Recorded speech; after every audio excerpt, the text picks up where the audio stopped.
The WNBA has a 325 million check sitting on the table, and they're reportedly staring at it like it's a bomb. This isn't just a business negotiation, it's a test of the league's own vision. A record shattering offer to buy the Connecticut Sun and move them to the powerhouse Boston sports market is being held up. And it's not because of a lack of cash or fan interest, but because of the WNBA's own rulebook. While the headlines are cautiously optimistic about a pending sale, they're missing the real story. A system so rigid it could force the league to sabotage its own incredible growth. This is what happens when process gets in the way of progress. We're going to break down why the WNBA is pumping the brakes on a deal that should have been an absolute slam dunk and what it reveals about a league that seems to be at war with its own success. So, to really get why this is so frustrating, you have to understand the scale what the league is putting in jeopardy. This isn't just selling a team, it's a move that could change the game for women's sports. The offer is coming from an investment group led by Steve Pagliuca, a co-owner of the Boston Celtics. This isn't some random spectacular thing. This is NBA royalty seeing a gold mine in the WNBA. First, let's talk numbers. The sale price on the table is 325 million, which would be the highest price ever paid for a pro women's sports team in the United States. And for perspective, the Las Vegas Aces sold for around 2 million just a few years ago.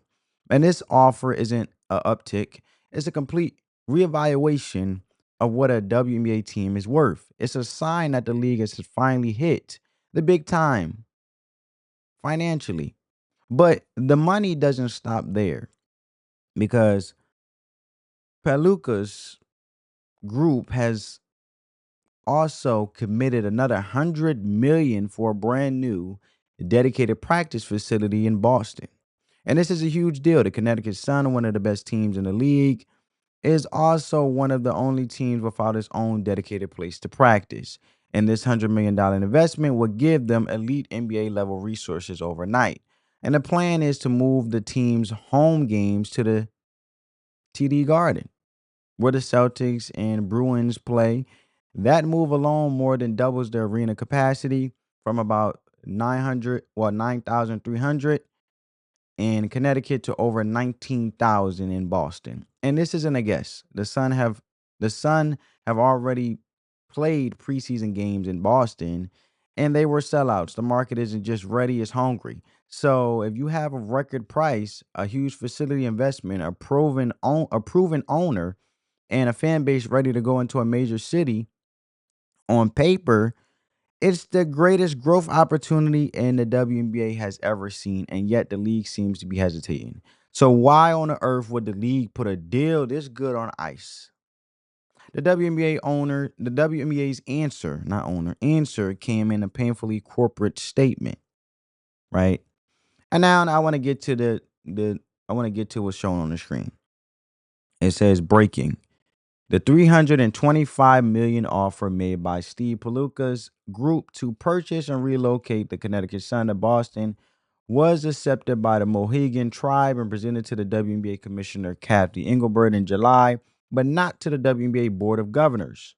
The exclusivity period has expired after nearly a month, opening the door to other buyer groups, including one led by former Milwaukee Bucks owner Mark Larcy, which is in active competition to buy the team and is pursuing keeping the team in Connecticut, right? So let me go on. It says the WNBA released a statement to the Globe regarding the potential of a Connecticut Sun relocation to Boston. Relocation decisions are made by the WNBA Board of Governors and not by individual teams.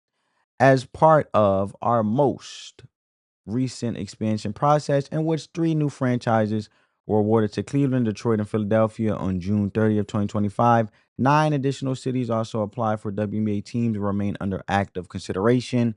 No groups from Boston applied for a team at that time, and those other cities remain under consideration based on the extensive work they did as part of the expansion process and currently have priority over Boston. Celtics prospective owner Bill has also reached out to the league office and asked that Boston receive strong consideration for a WNBA franchise at the appropriate time. Right? So, when you hear that corporate statement talking about relocation decisions are made by the WNBA board of governors or not by individual teams, the league's main reasoning is that Boston wasn't one of the cities that formally applied during the last expansion round. So other cities that follow the rules get priority.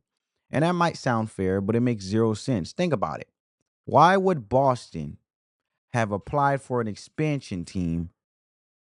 It would have been a terrible business move.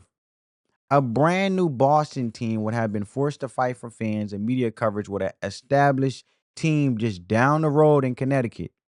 It would have damaged the Sun and set the new Boston team up for failure.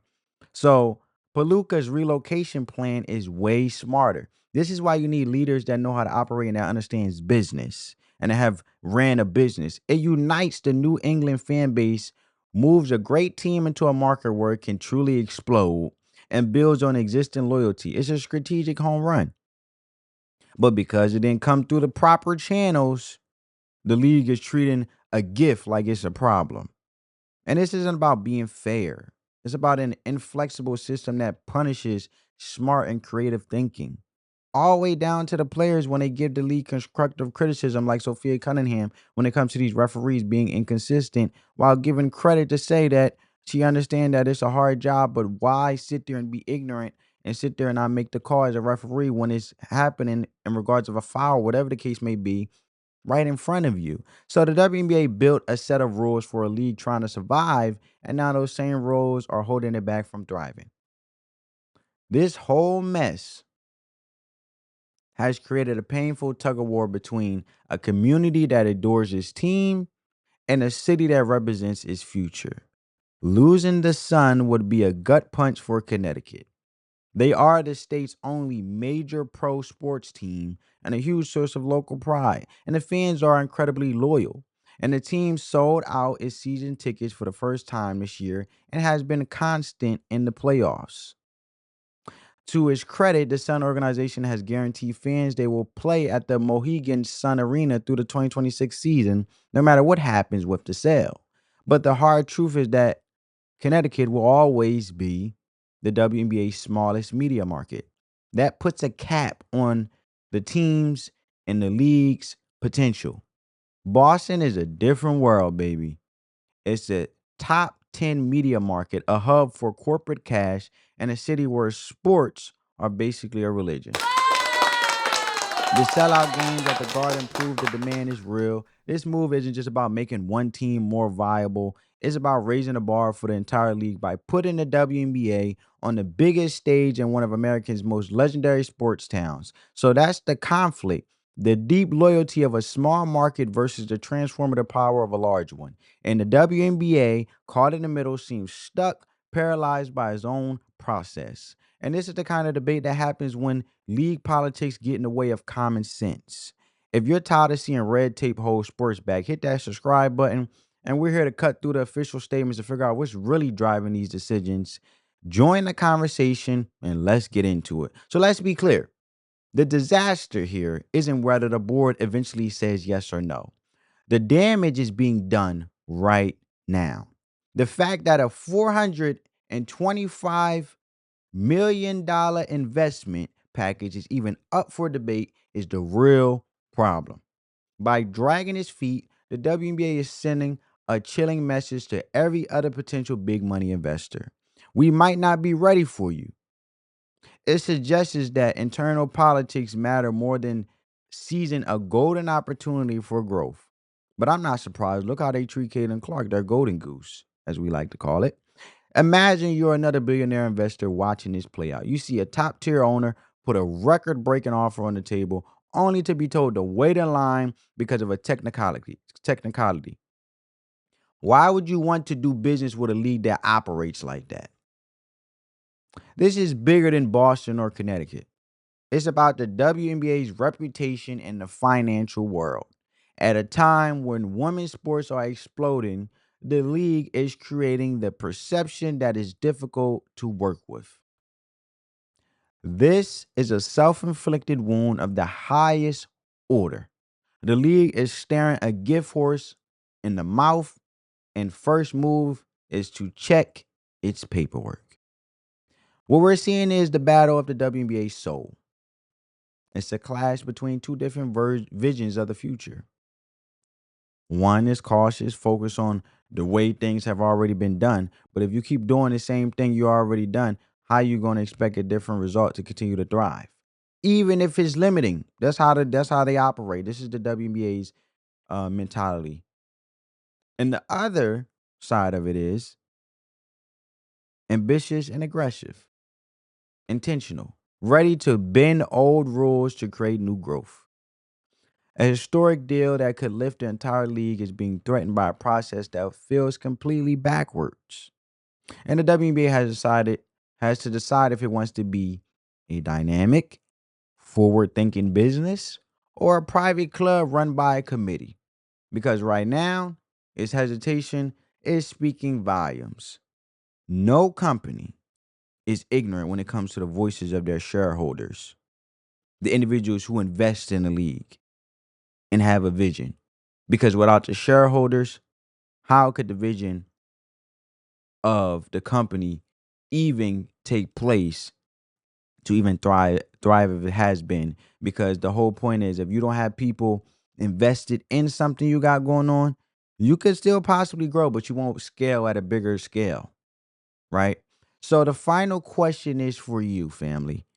Should the league stick to its bureaucratic process, even if it means passing on a fortune? Or is it time for common sense and a 325 million to win the day?